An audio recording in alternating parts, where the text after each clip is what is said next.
igsuon kanimo mayong gabi ug dayon welcome kini ato ang sa magkausap pa pagpamalandong sa pulong sa Ginoo.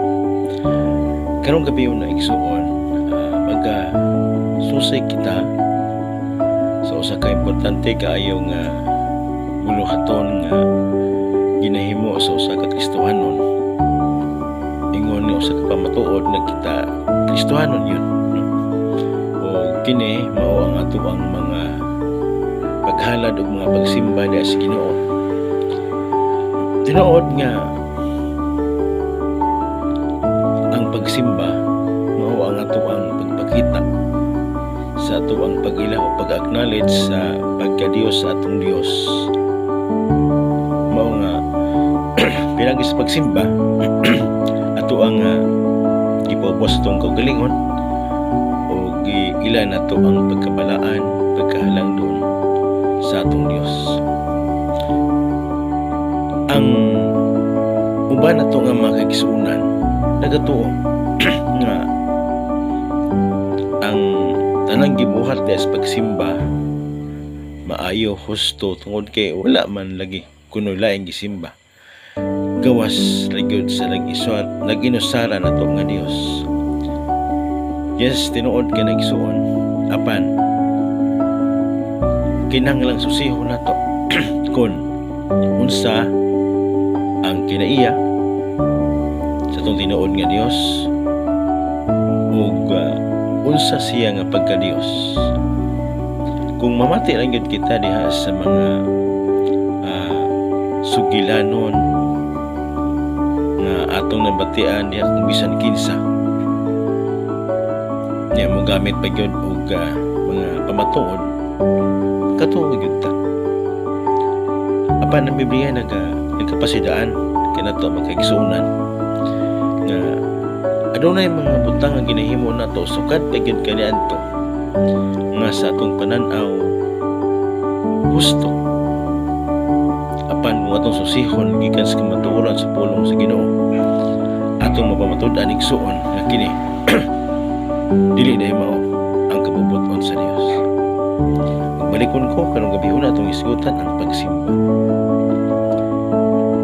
Kaingon ta nga partly ang tanang gisimba nato sa mga tagsa-tagsa na ito ka mga relihiyon nga atong nahibaluan kung denominasyon man ang Diyos lamang yun. Pero igsuon hinamdumi nga aduna lamang kitay usa ka nag-inusara nga gamhanan nga Dios. Umot kong i-mention kining usa ka bersikulo sa Biblia diya sa Juan 4:23 hangtod gud sa 24. So dinhi dapit ato makita nga ang Dios nagapangita gyud sa usa ka matuod nga pagsimba nga gusto niyang mao ihalad, i-render, i-offer diya sa iya. Ang kapitulo 23 diya sa Juan 4 nagaingon ang moabot ang panahon kung karon miabot na nga ang mga matuod nga magsisimba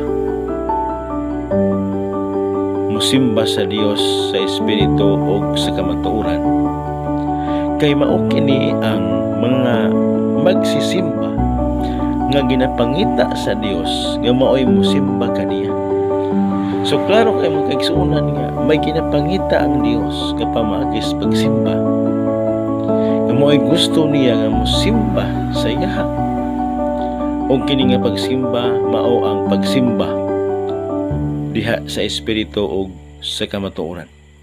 Nga naman, tungod kay diha sa versikulo 24 sa pagpadayon ining mao nga verse, kaingon diha nga kay ang Dios Espiritu ug ang musimba kaniya kinahanglan musimba kaniya sa Espiritu ug sa kamatuoran.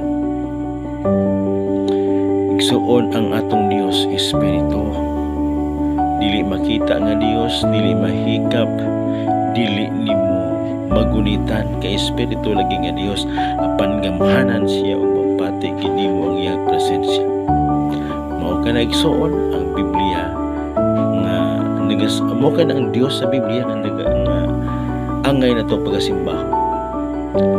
Ginaingon nga ang Dios dako kayo. Ang iyang trono mao ang langit.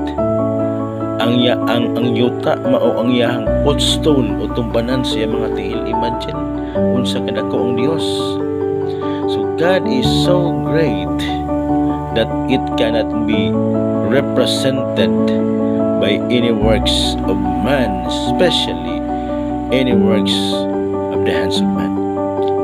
Again, balik ko na itong kamatuoran that our God is an immeasurable God. Dili siya ma-measure nga God. Alis maingon niya, I am your God. I am a jealous God. Kaya gusto niya siya ra atong simbaho. Kinsaman siya, unsa man siya. Usa ka Dios, adili makita. Siya lang ang angay na tong ludhan. Siya lang ang atong angayang tawgon diha sa atong mga pagsimba, sa atong mga pag-ampo. Dili siya gusto nga doon tayo laing ludhan, adun na tayo laing pagtawgon. Kaya ingon niya, matod pa niya sa Exodus 20 versikulo 4 hangtod sa 6, ingon niya, siloso siya nga Dios. Kaya naman, isa na gud siya nga Dios. Usa ka Dios nga Espiritu, usa ka Dios nga dili makita, mao kana ang matuod nga Dios. Ang Dios nga gihisgutan sa Biblia nga angay na to halaran sa atong mga pagsimba. Ginapangita gid niya ang matuod ni pagsimba